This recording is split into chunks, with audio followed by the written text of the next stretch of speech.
श्री शिवाय नमस्तुभ्यम। दोस्तों, स्वागत है आप सभी का अपने YouTube चैनल शिव पार्वती धार्मिक कथा में। आज सोमवार का दिन है और सोमवार का दिन भगवान भोलेनाथ को समर्पित होता है।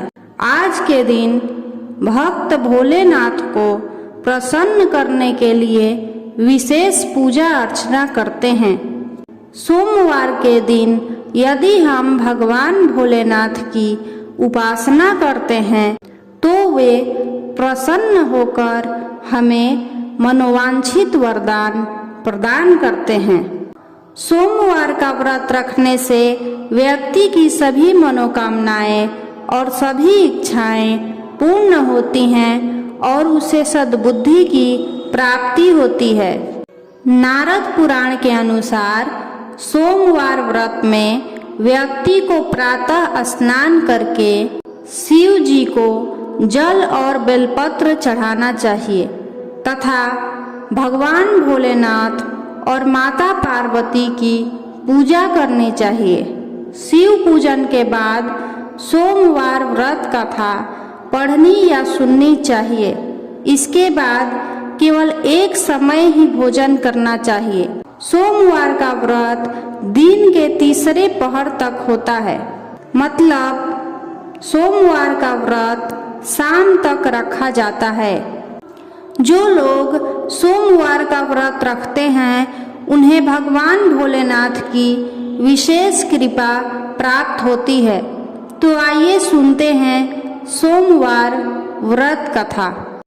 एक समय की बात है, किसी नगर में एक साहूकार रहता था। उसके घर में धन की कोई कमी नहीं थी, लेकिन उसकी कोई संतान नहीं थी।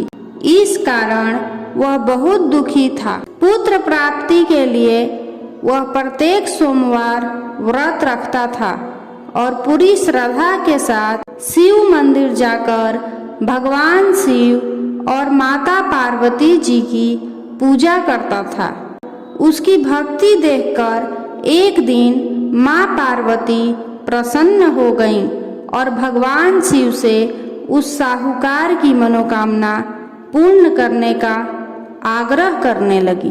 पार्वती जी की इच्छा सुनकर भगवान शिव ने कहा कि हे पार्वती, इस संसार में हर प्राणी को उसके कर्मों का फल मिलता है और जिसके भाग्य में जो होता है उसे भोगना ही पड़ता है।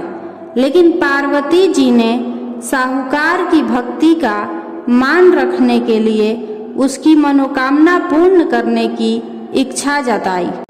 माता पार्वती के आग्रह पर शिव जी ने साहूकार को पुत्र प्राप्ति का वरदान तो दिया, लेकिन साथ ही यह भी कहा कि उसके बालक की आयु केवल 12 वर्ष होगी।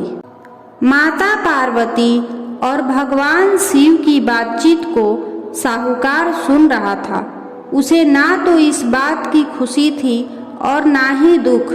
वह पहले की भांति शिव जी की पूजा करता रहा। कुछ समय के बाद साहूकार के घर एक पुत्र का जन्म हुआ।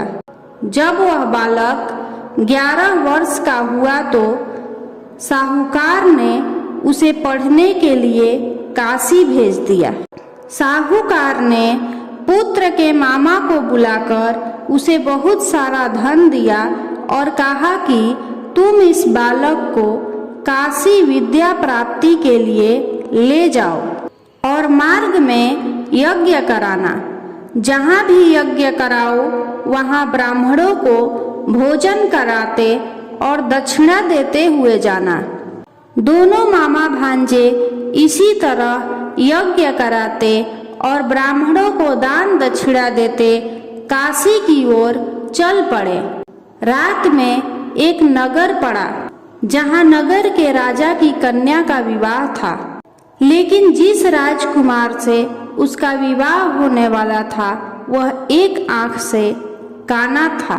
राजकुमार के पिता ने अपने पुत्र के काना होने की बात को छुपाने के लिए एक चाल सोची।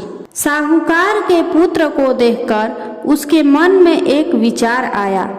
उसने सोचा, क्यों न इस लड़के को दुल्हा बनाकर राजकुमारी से विवाह करा दूं। विवाह के बाद इसको बहुत सा धन देकर विदा कर दूंगा और राजकुमारी को अपने नगर ले जाऊंगा।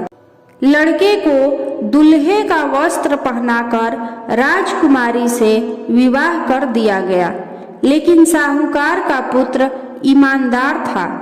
उसे यह बात न्याय संगत नहीं लगी। उसने अवसर पाकर राजकुमारी की चुन्नी के पल्ले पर लिखा कि तुम्हारा विवाह तो मेरे साथ हुआ है, लेकिन जिस राजकुमार के संग तुम्हें भेजा जाएगा वह एक आंख से काना है। मैं तो काशी पढ़ने जा रहा हूँ। जब राजकुमारी ने चुन्नी पर लिखी बातें पढ़ी तो उसने अपने माता पिता को यह बात बताई। राजा ने अपनी पुत्री को विदा नहीं किया, जिससे बारात वापस चली गई। दूसरी ओर साहूकार का लड़का और उसका मामा काशी पहुँचे और वहां जाकर उन्होंने यज्ञ किया। जिस दिन लड़के की आयु 12 साल की हुई उसी दिन यज्ञ रखा गया। लड़के ने अपने मामा से कहा कि मेरी तबीयत कुछ ठीक नहीं है। मामा ने कहा कि तुम अंदर जाकर सो जाओ। शिव जी के वरदान के अनुसार कुछ ही देर में उस बालक के प्राण निकल गए। मृत भांजे को देखकर उसके मामा ने विलाप करना शुरू कर दिया। संजोगवश उसी समय भगवान भोलेनाथ और माता पार्वती उधर से जा रहे थे। माता पार्वती ने भगवान भोलेनाथ से कहा, स्वामी, मुझे इसके रोने के स्वर सहन नहीं हो रहा है।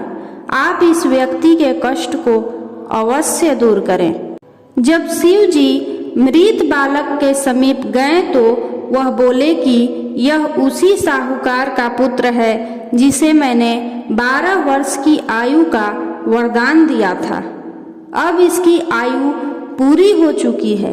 लेकिन मातृभाव से विभोर माता पार्वती ने कहा कि हे महादेव, आप इस बालक को और आयु देने की कृपा करें, अन्यथा इसके वियोग में इसके माता पिता भी तड़प तड़प कर मर जाएंगे। माता पार्वती के आग्रह पर भगवान शिव ने उस लड़के को जीवित होने का वरदान दिया। शिव जी की कृपा से वह लड़का जीवित हो गया। शिक्षा समाप्त करके लड़का मामा के साथ अपने नगर की ओर चल दिया। दोनों चलते चलते उसी नगर में पहुँचे जहाँ उसका विवाह हुआ था। उस नगर में भी उन्होंने यज्ञ का आयोजन किया। उस लड़के के ससुर ने उसे पहचान लिया और महल में ले जाकर उसकी खातिरदारी की और अपनी पुत्री को विदा किया। इधर साहूकार और उसकी पत्नी भूखे प्यासे रहकर बेटे की प्रतीक्षा कर रहे थे। उन्होंने प्रण कर रखा था कि यदि उन्हें अपने बेटे की मृत्यु का समाचार मिला तो वह भी प्राण त्याग देंगे। परंतु अपने बेटे के जीवित होने का समाचार पाकर वह बेहद प्रसन्न हुए। उसी रात भगवान शिव ने व्यापारी के स्वप्न में आकर कहा, हे श्रेष्ठी, मैंने तेरे सोमवार के व्रत करने और व्रत कथा सुनने से प्रसन्न होकर तेरे पुत्र को लंबी आयु प्रदान की है। इसी प्रकार जो कोई सोमवार व्रत करता है या कथा सुनता है और पढ़ता है, उसके सभी दुख दूर होते हैं और समस्त मनोकामनाएं पूर्ण होती हैं। यदि आपको सोमवार व्रत की कथा अच्छी लगी हो तो कमेंट बॉक्स में ओम नमः शिवाय जरूर लिखें।